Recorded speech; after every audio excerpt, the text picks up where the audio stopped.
आवा के कोटिया में दुई गो को पड़ावा हो, एक बंसुरिया एक बांस, एक बंसुरिया एक बांस।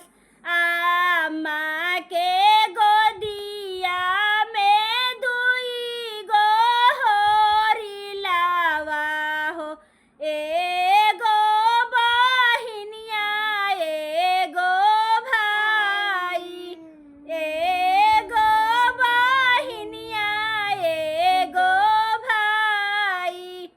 के हो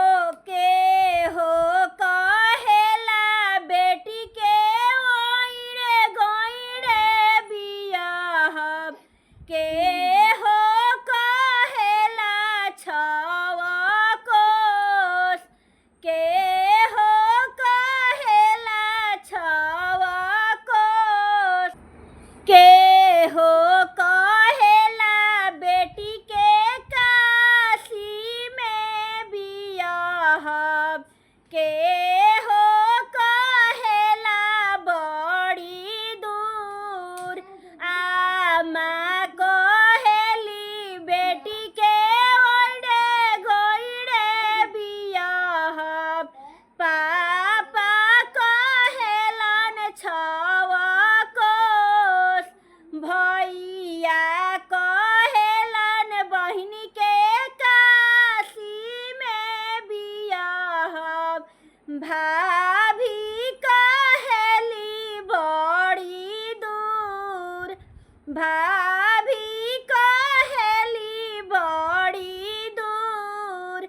के हो देवेला बेटी के नवा मना सोनावा, के हो देवेला लहर पटोर, के हो देवेला बेटी के नवा मना सोनावा, के हो देवेला लहर पटोर। के हो जे देहेला हंस राजा घोड़ावा हो, के हो डालेला खोइछा धान। आमा जे देली बेटी के नवा मना सोनावा हो, पापा जे लहर पटोर।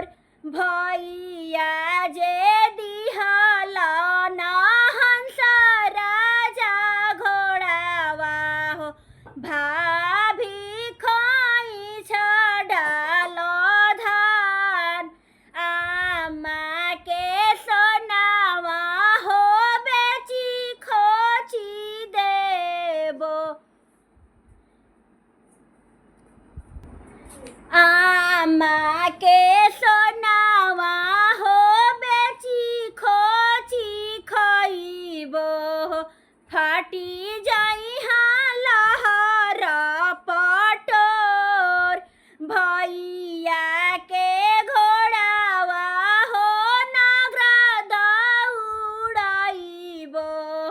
धनावा गइड़वा धरबोयान, धनावा गइड़वा धरबोयान।